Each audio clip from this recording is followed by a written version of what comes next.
So everyone, welcome. Some of you know me, some of you don't. But my name is Darren McGarvey, and I am the International Baccalaureate Coordinator here at Fairmont High School and also the Secondary Gifted Coordinator for Kettering City Schools. I also have a long-time relationship with the Dayton Literary Peace Prize as I write curriculum for the author series books that we do every year. So it's always great to be a part of that experience, getting to meet the authors, getting excited about you reading the books. And it's been one of the best experiences I have done as a teacher is my relationship with the DLPP. So I'm really thankful for that. We all would like to welcome you on behalf of Kettering City Schools to a conversation today, the 2026 Author Series conversation with Lily Brooks Dalton and moderated by Gilbert King. And you'll have a chance to meet with them here in a minute. We have had the pleasure of hosting this event for over 12 years now. And I have to admit, my personal opinion, I think maybe I have found my favorite character in Wanda. Writing curriculum means you have to work with the books in many ways. You read it multiple times, and you mark things, and you go back to things, and you consider things, and then you don't consider things. But in the end, there was something about going back to the Light Pirate time and time again that hit me a little differently. As an English teacher, I've always connected with books and characters over the past dozen years, especially with these Dayton Literary Peace Prize books. But there was always this kind of distance with the books. I felt a distance to the book that I could only imagine because I couldn't be in the character's situation or I couldn't be them. But I think most people in this space could agree that the events in The Light Pirate hit close to home. Just yesterday, powerful storms and tornadoes and windstorms ripped through Iowa, Wisconsin, and Illinois. I saw the damage this morning as I was taking 5 minutes to watch the news. And yesterday, as I walked outside after school, usually in the spring, it's a nice 60 degrees in April, and it's 80, and you're hot, and you're sweating, and you're wondering, where did spring go? I'm being, thrown to face first in the summer. It seems like we're just, skipping seasons now, and one time just kind of fades into another. And these, for us, are just drops in the bucket when compared to the devastation, destruction, and heartbreak of Rudder, the setting of The Light Pirate. I look forward to today's conversation. I've seen Gilbert interview authors before, and it'll be a great conversation, seeing what he's able to bring out in Wanda. We're going to have an opportunity for you to participate, so if you have questions, I'll be patrolling and walking around. So we want you to be a part of this discussion as well. I think, too, what I'm looking forward to, is just learning more about Wanda, because I'm excited to learn how in those 321 pages that her character was still able to emanate her light and hang on to that light. So I'm excited to find out more about that.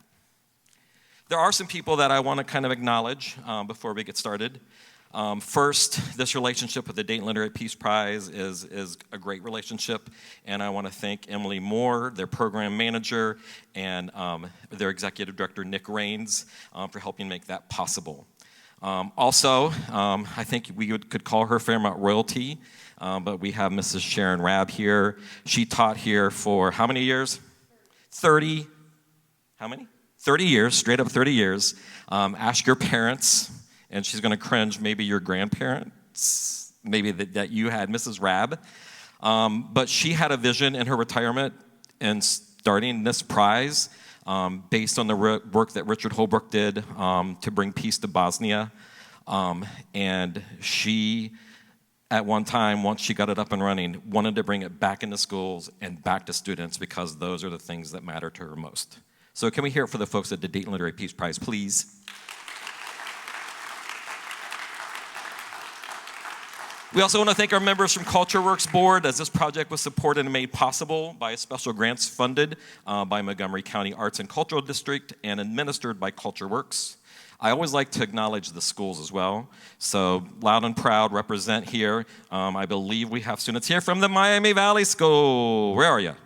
Clap. Yay, you're all here. We're glad you came. How about our Dayton Early College Academy students? Where are you? Yay, there you go. How about, did Stivers School for the Arts, you here? Okay, they might not be here. How about, I know Thurgood Marshall's here. Give it up to Thurgood Marshall. New school joining this year. It's great to have new schools. Ponitz Career Technology Center. Thank you, Ms. Sweat, for bringing everybody. And then I think I got everybody but our homeschool. Thanks, students from Kettering Fairmont High School. Yeah. And Mrs. Newman for having all of her environmental students read this book because of the great connections that it makes. And of course, let's thank our teachers because field trips aren't easy. So let's thank our teachers for bringing them here today. All right, questions you'll hear later about the book signing, but let's get on with the show. I first want to introduce our moderator, Gilbert King. His book, Devil in the Grove, earned the 2013 Pulitzer Prize. He has a distinguished career in investigative journalism and historical narrative. His writing is focused on justice and the wrongful conviction of marginalized individuals, shedding light on systemic inequities within the American legal system. The book, Devil in the Grove, was previously recognized as the Dayton Literary Peace Prize runner-up. Gilbert King is also renowned for creating and hosting the acclaimed true crime podcast, you should really listen to this one, Bone Valley. From 2022. It investigates wrongful convictions. He resides in Brooklyn, New York. He'll be back in Dayton next week. Some of you at Fairmont are getting the opportunity to go to another night of peace and justice. If you're going to that event, you'll see Gilbert again. If you want to go to that event, let me know. Let's hear it for our moderator, Gilbert King.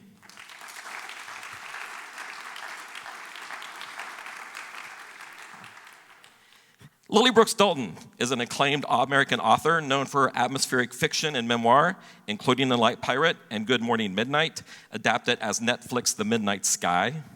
Brooks Dalton, named the 2023 fiction runner-up by the Dayton Literary Peace Prize for the novel The Light Pirate, is widely recognized for her storytelling and exploration of environmental themes.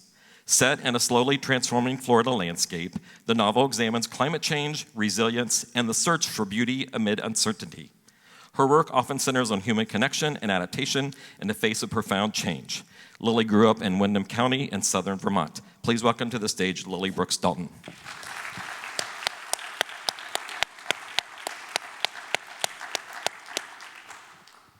Welcome, Lily. Thank you, Gilbert. So nice to see all these lovely faces here this morning. Yeah, thank you guys for Thurgood Marshall coming. in the house. I loved hearing that part of it. I'd written about Thurgood Marshall. He's one of my heroes, so welcome, Thurgood Marshall, and everybody else. We're going to do this a little bit differently, what I'm used to doing anyway, is we're going to engage you guys because we have a lot of questions that come from the students. So I'll ask a few, and I'm going to be looking for hands. If you, in the middle of this, you have a question you want to ask, put your hand up. Darren will come by, and we'll just break up the show that way. I think it'll be much more interesting and much more engaging for all of you. Just to get an idea, how many people have already read The Light Pirate? Okay, good. Wow. Good amount. Okay.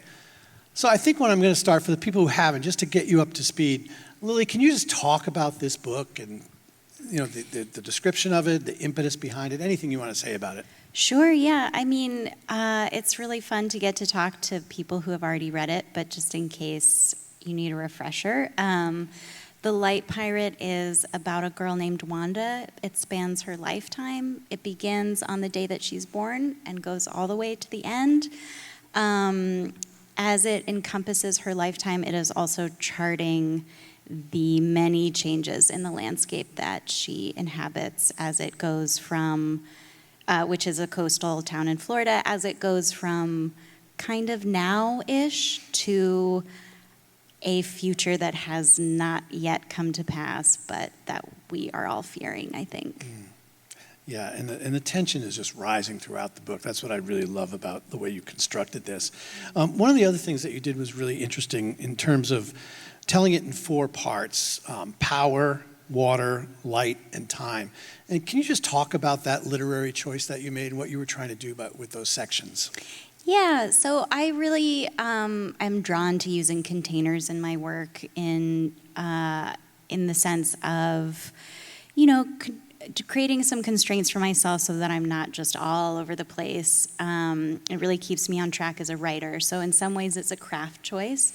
But I think for The Light Pirate, it was also a very thematic choice.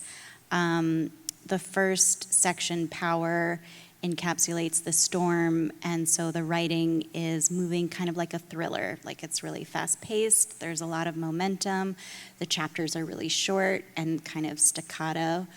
And then the time period jumps ahead, Wanda's an adolescent, and water begins.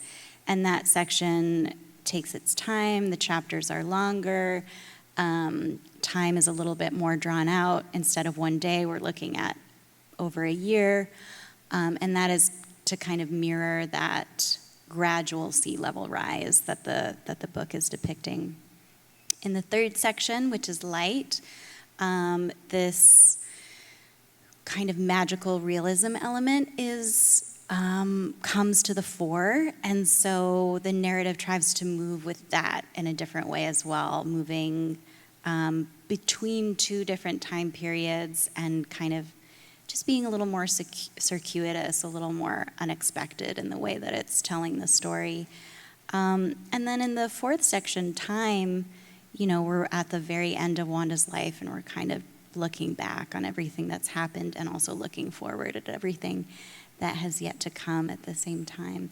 So all four of those sections, I think, come together to tell these different beats of Wanda's life, but are also built to illustrate the world that she's inhabiting. Yeah, and the book takes place in Florida. And I guess just to sort of pin it down, can you just talk about what the climate was like at the beginning of the novel and just a little bit how it progresses? But I think it's really interesting to start where you start this book. Yeah, so I started working on this book in 2016. The book came out in 2022.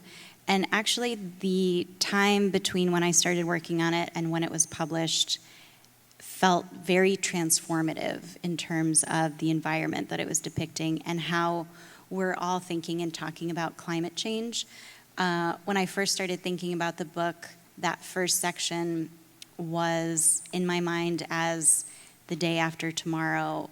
And by the time the book came out, it really felt like tomorrow.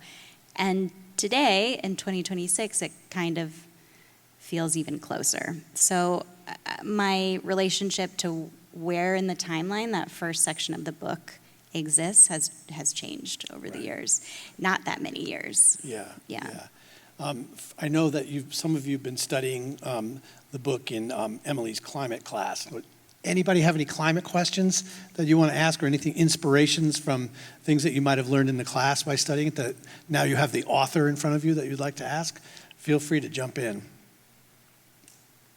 The first one's always the toughest, but we'll get you up. Oh, there we go, right back there. All the way in the back.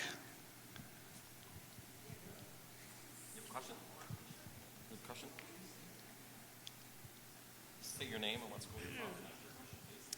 I'm Joanna. Okay. I'm Joanna, and I go to third grade. How long did it take you to write the book, or did you already? Yeah, great question. This book felt like it took forever. So I guess all told, it took me like 5 years, which felt like a really long time. There were a lot of things about like my first draft that weren't working that I had to circle back and fix. I did a lot of rewriting, a lot of thinking I knew what direction the book was going in, and then having to totally scrap that and start over.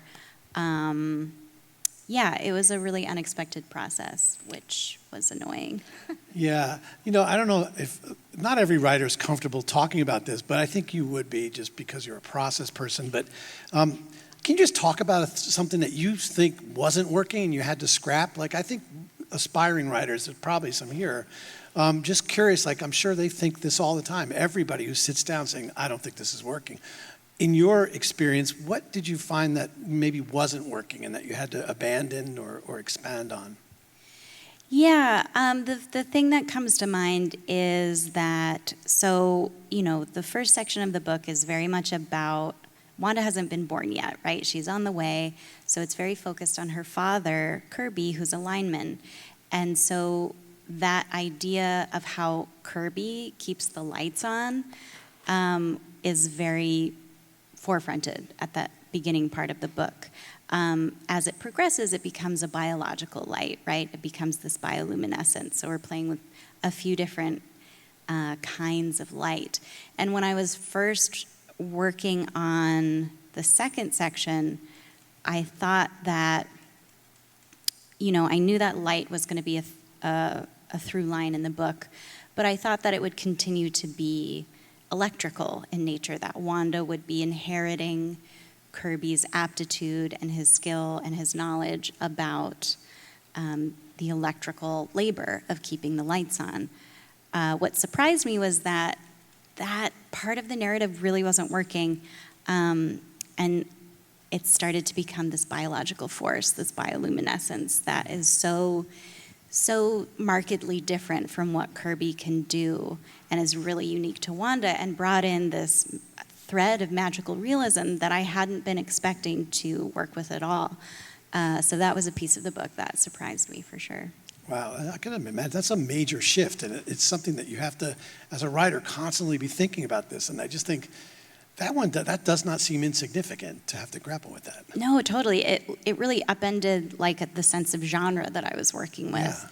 Yeah. But as soon as it came into the picture, I realized that it fit because I had already been using this kind of ethereal voice with the hurricane and with these interstitial chapters in that first section. And so the idea that there was an aspect of the narrative that was beyond, what we can see and touch and explain. There was something kind of lurking on the edge of science, something between magic and science that was grounded but inexplicable at the same time. As soon as that popped into my head, I was like, this actually fits way better than what I was trying to do. One thing I'm really curious about, because this book has really connected with people, it's obviously won awards, but in just listening to people talk to you about it, how much it really moves people. And I'm just curious, have you ever been surprised by the reaction to it and how deeply drawn your readers are to the story? Yeah, I think that every book that I write is a thing that I conceive of by myself and work on alone for many years. And so it's always a little bit shocking to share it and suddenly have people talking to me about their experience with it. It's a strange shift, I think, to go from this is my thing, this is my imagination, no one even really knows what I'm working on, and then suddenly I'm talking into a microphone about it. It's, Right, it's exactly. weird. Any hands out there for anything? Just making sure I'm seeing everybody. There we Hands. go. Yep. Right here. Tell them your name, what school you're from, and your question, please. You can stand up. Stand up. Yeah, we can see you. My name is Joy. I go to Fairmont. And Hey, Joy. I just asked the question now. Okay. Why is the girl named Bird Dog? Oh, yeah, great question. So my brother is a lineman. That's part of how I decided on that profession and was really interested in writing about that. And within that profession, there's usually someone who's going out into the field and checking out the outages and reporting back on what equipment they'll need, how many guys they might need, and they call that person a bird dog, which in more ancient times, I guess when people hunted with dogs, would be the dog that you'd shoot a bird. Ancient times. I'm sure people still do this, but you shoot a bird and your dog runs out and grabs the bird. So there are a couple different meanings of that word, but in the context of that character, she is this person who is going out from her community and finding what they need and bringing it back to them, finding information or resources. And so to me, it felt like a nice kind of symmetry to use a phrase that is often used by linemen and bringing it into that future landscape. Yeah, that was good. And I think we had somebody over here as well. Yeah. Hi, I'm Ethan, and I'm from Fairmont. Hey, Ethan. My question was kind of about the title. I was curious because, like, I see the symbolism and how they're like scavengers, and that could be related to pirate. But how did you settle on light pirate for the title? Totally. So the Light Pirate was always the title that I wanted to use back when I was still stuck on this idea of Wanda inheriting her father's skills. And so I was thinking in terms of pirating electricity, which is a practice where people, maybe in blackouts or brownouts, in communities that are struggling to get electricity, might reroute it from a different community that has their lights on. So it's kind of illegal. That's why it's called pirating. So I had this image of her as someone who was rerouting a resource to her own community that was in need of it. And then that part of the narrative changed, but I was so attached to that title. I was like, I don't want to change this. And so, but in my mind, it's kind of morphed into a comment on Wanda being a person who has to exist in a gray area of morality.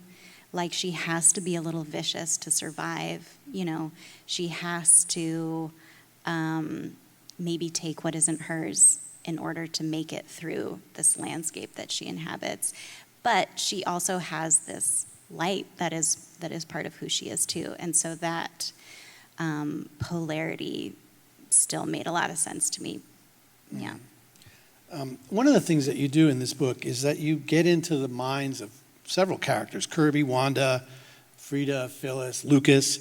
Can you just talk about your strategies for that kind of technique and how you develop that like deep interiority? Yeah. I mean, I was so interested in all the members of this family. And I think it was really important for me to mine each of those points of view because, you know, there's so many different ways to react to a situation like this, to an environment like this that is so profoundly in flux, that is changing so quickly. And in jumping from perspective to perspective, we get to see the range of reactions to that. So like with Kirby, we're seeing someone who is really focused on fixing the problem at hand, doing what he can do with his hands, having this aptitude for problem solving.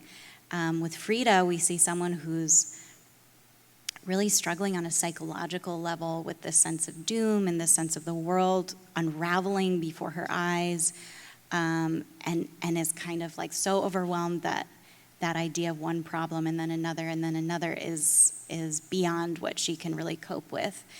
You know, and then we see Phyllis, who's able to kind of do a little of both, where she's like, I see where this is headed, and that is what I'm preparing for. Whereas Lucas is like, you know, we need more tools to fix this. Like, there's so many different ways, I think, to meet the moment that they are in and that we are in. And I think that diversity of reactions and solutions and all the different ways that people are trying to meet this moment are important to depict. And so that was a big part of the project for me. Anybody else? How about here? Oh, yeah, There we we got go. a lot of them going now. All right. Hello, my name is Amaya Cobbins. I'm from Decker High School. Hi. What's a writing tip that you would give to anyone who wants to write a story with an impactful message? Yeah. Ooh, that's a good one. I think I would say to focus on your story first and your message second. I think that readers are really smart, and sometimes when they feel like they are being delivered a message, they don't like it. They want to find that themselves. And so something that I tried to do with The Light Pirate is show the landscape, show the range of reactions to the action that's happening. Instead of saying climate change is bad, let me show you some of the consequences that are unraveling. I, as the narrative voice, as the author, I have an opinion, but like in the book, I'm not telling you what I think, I'm showing you what's happening. And it's up to you to tell me what you think, if that makes sense. Readers are so sharp. I think they really pick up on moralizing and, kind of force feeding and react badly to it. And just, I think that's a difficult thing to do. It sounds very simple, show, don't tell. But what are the challenges in that as a writer? I mean, I would imagine when you're young, you can't quite understand that concept. It's very complex. What have you learned about that? And how do you do it so well? I don't know. I start with the scene, I think. That's always the action of that advice, right? I think you're totally right. I think we should throw around this idea of show, don't tell so much that it stops kind of meaning anything. But I think what it means is give me a scene. Give me characters who are talking to each other, who are wearing something, who are in a place, who are doing something with their hands. Show me that moment. Don't tell me what it means. Is that? Yeah, that makes a lot of sense. And that's what you do in this book. I mean, I think the way you have your characters live through it and experience it, it's not the author speaking down and communicating their ideas. It's coming through the characters. It's much richer experience, I think. Yeah, and it's tricky when you get, as a writer, and especially as a young writer, you're discovering your authorial voice on the page, and there's so much power in that, which is really exciting, especially like as a young person who doesn't get that much power. So I think it can be really tempting to like see where that power can take you, and you should, like, why not?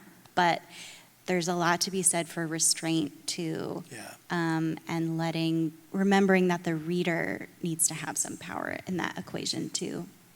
Yeah, that's a really challenging thing to do. You do it so well in this book.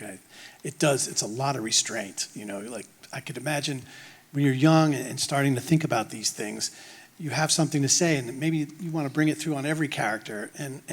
And what Lily does so well is there's discoveries. People are learning things through other characters instead of just the author's authoritative voice coming down. It's a really sophisticated technique that you pull off in this book so well. Thank you. Yeah, just had to say that. Got another question right here. You want to? Yeah. So I have a question. My name's Hannah. I'm from Third Good. So when you said it's like a mix of magic and science, what did you mean by that necessarily? Yeah, so I think that we can kind of wind our way through history, right? And find moments where things that we understand as science today looked like magic. And so I think to the people in that time period, right? So I think that it behooves us in this present moment to remember that there are things about this world that we don't understand. And we might interpret them as magic, and in 50 years they might be like, oh, we understand what that is. We know the chemical reaction in the water that like creates the blah, blah, blah, blah, blah.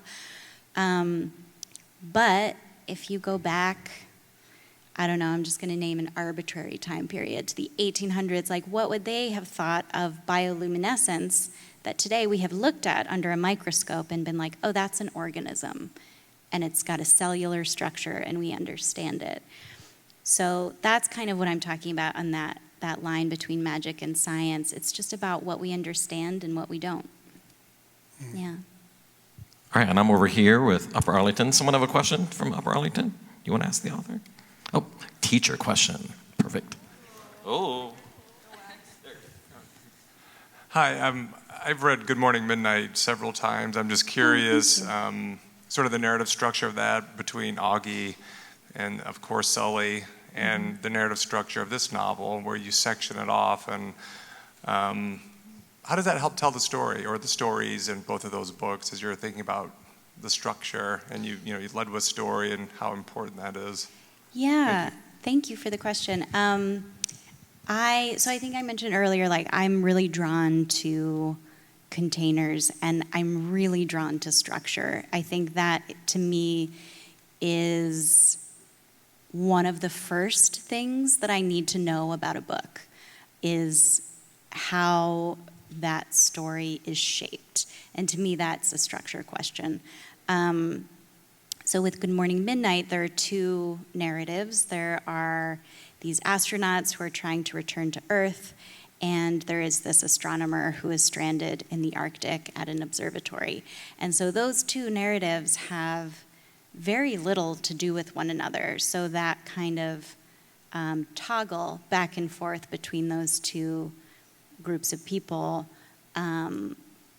just made sense to me as like a rhythmic way to gradually show the reader that these two stories are in fact intertwined.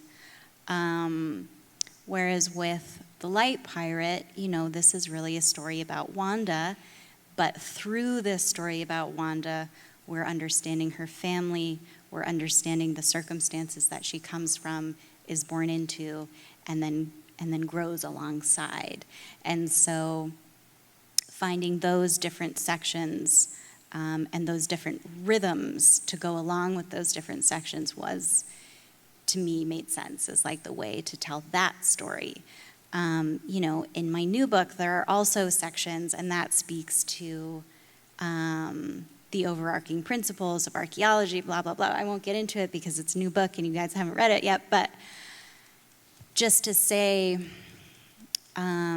I think different writers start with different things. Some people start with characters, some people start with settings or like a premise. I think often the thing that I start with is a structure, a shape, and then I'm like, okay, I like this shape, I'm excited about it, what fits into this? Yeah. Another question. I can see someone right I'm over going to here. get you. He's over here, but we'll get you. She's got a really good. Let's do her. She's had her hand up a couple times.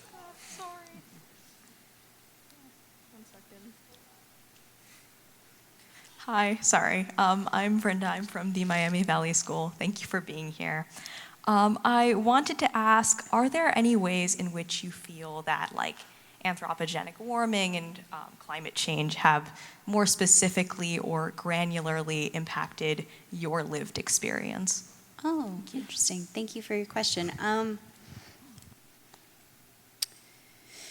Yes, definitely, is the short answer. I think it has impacted us all. I think that,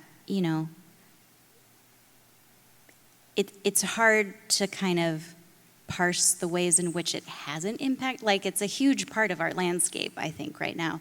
I live in LA, so last year we had some fires that were extraordinarily devastating for a place that is really familiar with having fires. These were next level. So many people lost their homes. A lot of us had to evacuate. It was really scary. So that is just one way within the last year that has affected me personally. But to Darren's point, when he was making these introductions, like, I think we all experienced it yesterday when it was 82 degrees. And that's, I think, not normal for this climate. I'm not super familiar with Ohio, but like, that seems unusual.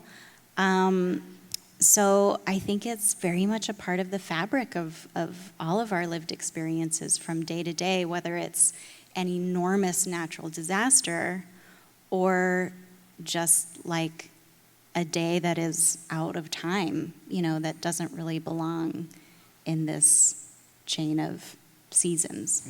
Yeah. And I'll pass this down to Malfina. All right. Hi, I'm Melfina. I'm way too loud. I'm from Fairmont High School, and I have a question. Do you ever get like disillusioned by your writing process? Like you keep on writing, but then you lose motivation and you just want to quit. How do you get motivation back? Constantly. I think that I think every writer has to experience that, you know, and I feel it constantly. It's a huge part of my process. Some days I feel so aligned with what I'm working on and I'm in like a state of flow. I think I'm awesome. I think this book is the best thing I've ever written. And then, you know, one day later, I think the opposite. I think the book is trash. I'm trash.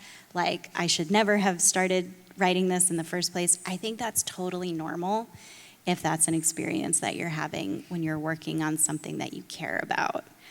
I think, actually, if you never have that experience, I wonder how much you care about the thing you're working on. I think when you're that deeply invested in a project and in a process, I would imagine that it's impossible not to feel the complete range of emotions as you work on it.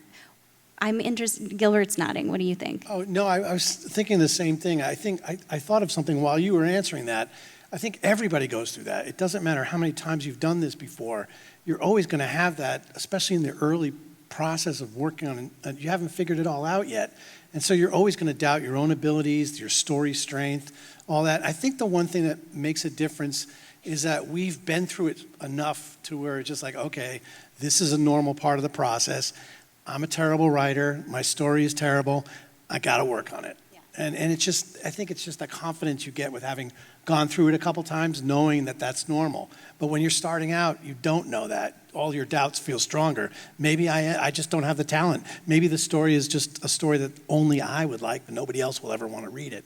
And so those doubts are there when you're young because you haven't gone through it and seen what it takes to get to the final page where it's printed. That would be my... I think that's totally right. And I think, you know, if it is like the first time you're encountering something like that, take a walk and remember that you might feel completely different about it tomorrow. You're going to get an idea.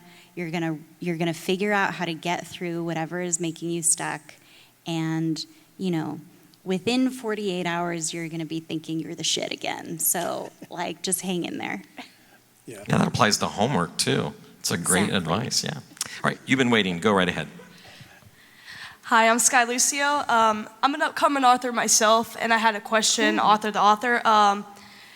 So what would be I actually have two questions. What would be your advice on like upcoming authors that want to make a story? And have you ever gotten any like negative feedback, like people telling you like, you can't do this or you can't do that? Okay, wait. So the first question is advice generally for upcoming authors. I guess my advice for new authors would be, is this advice about writing or publishing or?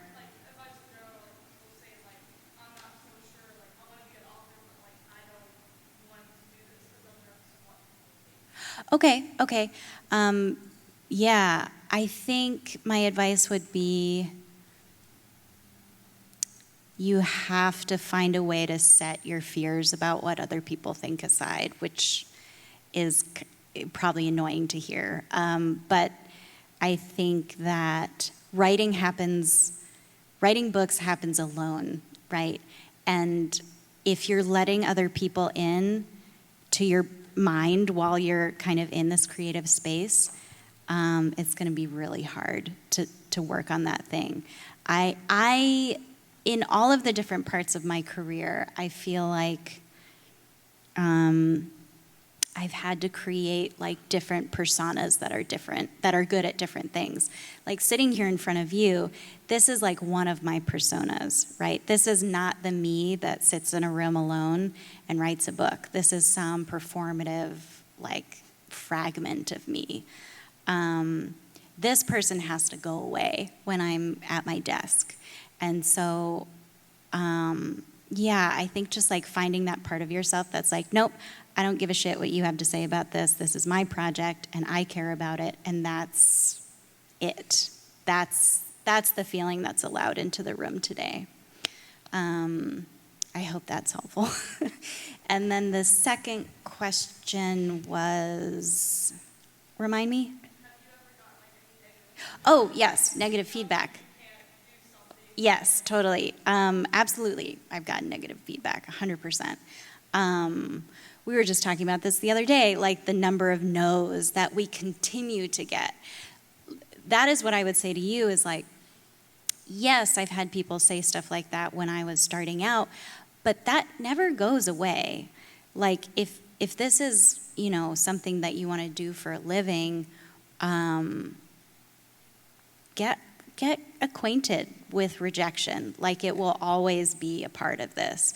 I think it's really easy to think that, oh, these are two people on a stage, like one of them has a Pulitzer, like no one says no to them anymore. They've like gotten to the top of the mountain or whatever, and that's neither of our experiences. Like we apply for things and people say, nope, not this year, maybe next year, you know, like it's just part of this. I think it's just part of being a person, honestly, but it's definitely part of being a writer. Yeah, and I'll just add, you know, sometimes like I think all of us have had books rejected a lot. My books are just constantly rejected. Even today, you know, it's not for everybody. It's not every publishing house. So I get a lot of rejections before I get the yes. The thing to remember is you only need that one yes. So maybe 15 editors don't believe in your idea, but that one editor does. Now it's going out there. Now it's going to be worked on. And so you could quickly forget the 14 no's because you got the yes, and now you're working on the story. And just keep looking for those yeses, and keep looking for the people around you that you can trust who are going to encourage you instead of the ones like, you can't be a writer. You don't read enough. You're too young. There's a million ways to get to know. Just go for the yes. And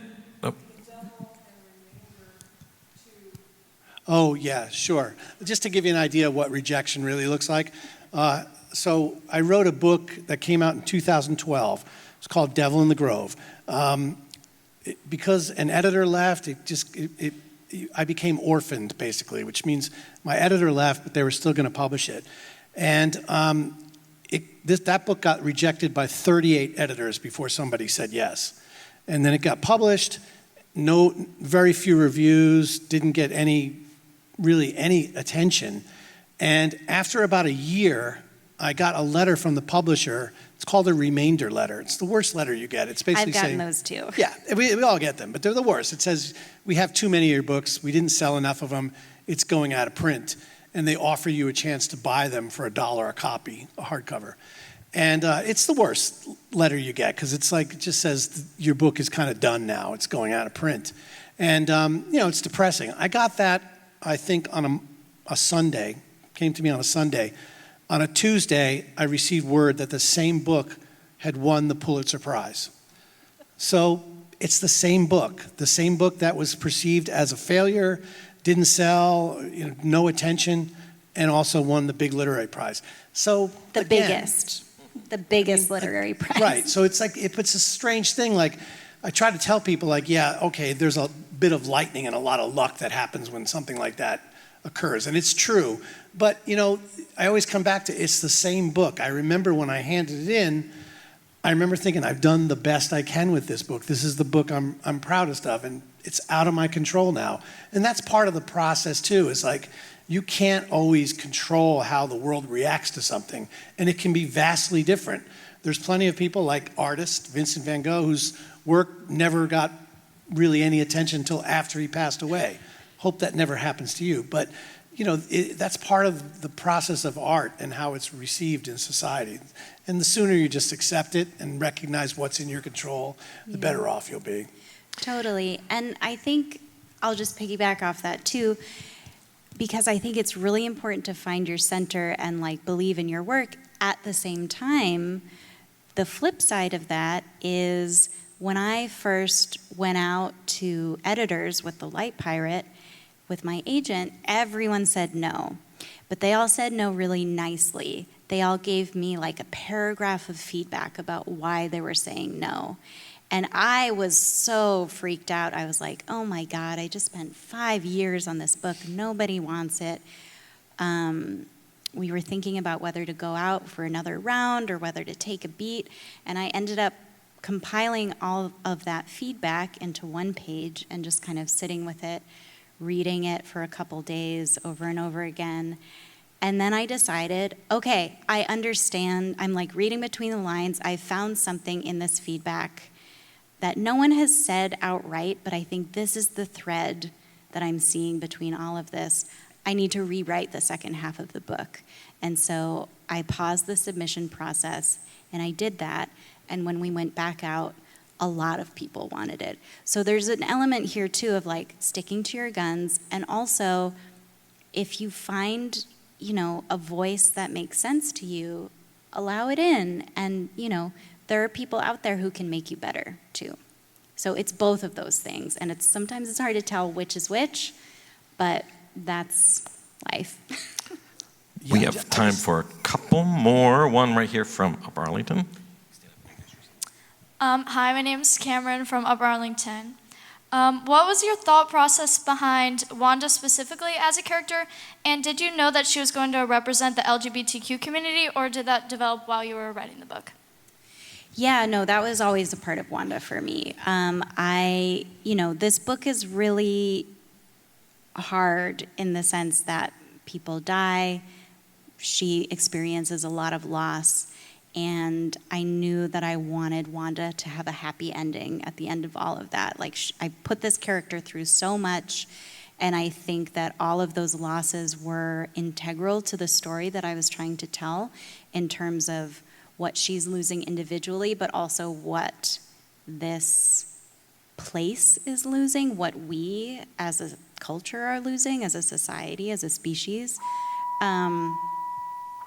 I hate that sound. How do you live with it? But so I knew that I wanted her to have like this beautiful love story that would end in like a really kind and gentle way, and it had to be a queer one. Yeah, thanks for the question. No, I see someone right over here.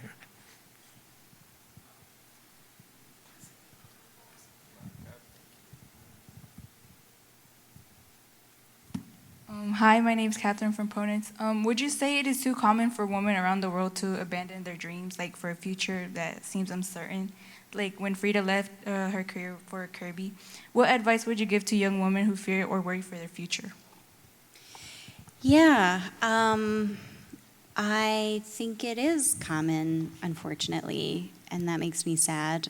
What advice would I give for women?